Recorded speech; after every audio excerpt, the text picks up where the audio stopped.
Pregnancy के लिए हम लोग कई बार बहुत सारे टेस्ट करा रहे होते हैं एंड सारे टेस्ट नॉर्मल ही आ रहे होते हैं, बट फिर भी प्रेगनेंसी नहीं ठहर रही होती है। A very warm welcome to all of you, myself doctor Priya Tiwari, consultant obstetrician and gynaecologist. So आज इसी टॉपिक पे हम लोग बात करेंगे कि इतने सारे टेस्ट नॉर्मल होने के बावजूद प्रेगनेंसी ठहर क्यों नहीं रही है।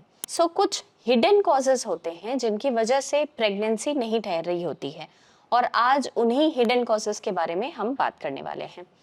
पहला जो कॉज है वो है सब क्लिनिकल थायराइड। कई बार आपने थायराइड कराया and that has come out to be absolutely normal, but कई बार सब क्लिनिकल टीएसएच लेवल थोड़ा सा बॉर्डर लाइन हाई होता है, जिसको हम सब क्लिनिकल थायराइड बोलते हैं। और इसमें प्रेगनेंसी ठहरने के लिए टीएसएच लेवल का 3 से कम होना इज वेरी इंपॉर्टेंट, ठीक है, नहीं तो ये प्रेगनेंसी कई बार ठहरने ही नहीं देता है। सब क्लिनिकल थायराइड भी one of the hidden cause है जो कई बार गायनेकोलॉजिस्ट से भी मिस हो जाता है एंड पेशेंट्स को तो इसका आइडिया नहीं ही रहता है। The second important cause is genital tuberculosis. आपकी फैमिली में किसी को कभी टीबी हुआ हो या आपको बचपन में कभी टीबी हुआ हो, आज हो सकता है आपको कोई भी सिम्टम्स ना हो, बट फिर भी टीबी का जो बैक्टीरिया है वो अंदर ही अंदर आपके यूट्रस और ट्यूब्स को डैमेज कर चुका रहता है। एंड वो चीज़ें जब कंटिन्यूसली हमको प्रेगनेंसी नहीं ठहर रही होती है या बार बार मिसकैरेज हो रहा होता है, तब जब हम हिस्ट्रोस्कोपी करते हैं या कोई लैप्रोस्कोपी करते हैं, उसमें पता चलता है कि जो ट्यूब्स हैं वो काफ़ी इरेग्युलर हैं, उसमें अंदर ब्लॉकेज है एंड यूट्रस का भी शेप डी शेप्ड है और अंदर उसकी लाइनिंग भी अच्छी नहीं है। ये भी one of the hidden cause रहता है। The third is poor egg quality.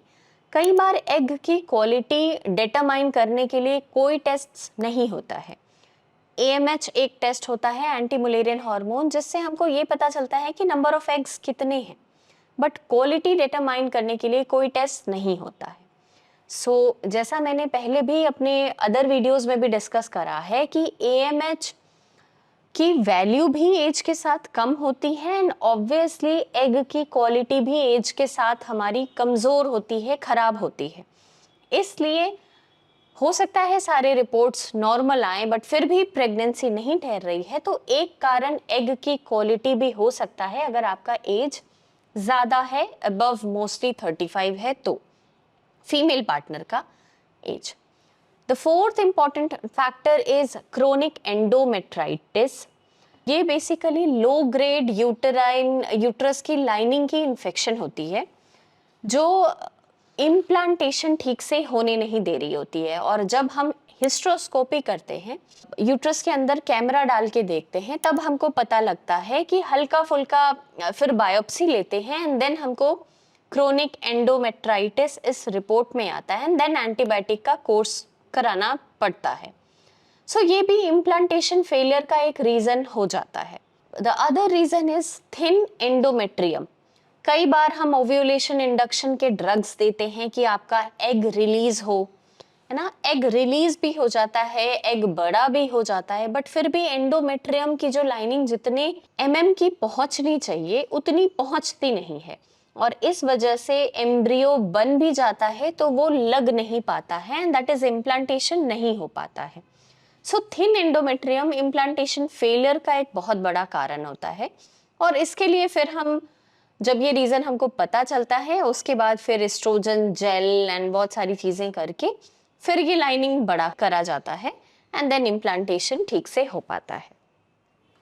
Next important factor is कई बार स्पर्म DNA फ्रेगमेंटेड रहता है। मान लीजिए स्पर्म का टेस्ट कराया गया बट सारे टेस्ट नॉर्मल थे, बट फिर भी स्पर्म का जो DNA रहता है वो डैमेज निकल जाता है, ठीक है, जिसकी वजह से रिपीटेड मिसकैरेजेस हो जाते हैं। जब हम DNA फ्रेगमेंटेशन टेस्ट कराते हैं तो उससे हमको पता चलता है कि स्पर्म का DNA डैमेज है एंड इस वजह से इस तरीके का प्रॉब्लम्स हो रहा है, ठीक है। This is also one of the very important hidden cause जो कि कई बार मिस हो जाता है। The next important cause is immunological causes. कई बार हमारा एम्ब्रियो बन भी जाता है, एग एंड ऑल की क्वालिटी भी अच्छी होती है, बट हमारा एंडोमेट्रियम मतलब यूट्रस की लाइनिंग उस एम्ब्रियो को एक्सेप्ट ही नहीं कर रही होती है। ये कुछ इम्यूनोलॉजिकल रिएक्शंस होते हैं, दो वेरी रेयर, ये कॉजेज वेरी रेयर होते हैं, बट फिर भी इम्पॉर्टेंट कॉज है जिनको इग्नोर नहीं किया जा सकता है। सो ये सारे इंपॉर्टेंट कॉजेज हैं जिनकी वजह से हम चाहते हुए भी, सारे टेस्ट नॉर्मल होते हुए भी प्रेगनेंसी नहीं ठहर रही होती है, और ये आपके गायनेकोलॉजिस्ट को रूल आउट करना बहुत ज़रूरी होता है अगर रिपीटेड इम्प्लांटेशन फेलियर हो रहा है या रिपीटेड मिसकैरेजेस हो रहे हैं या सारे टेस्ट नॉर्मल होने के बावजूद ही भी आपकी प्रेगनेंसी नहीं ठहर रही है। Thank you so much.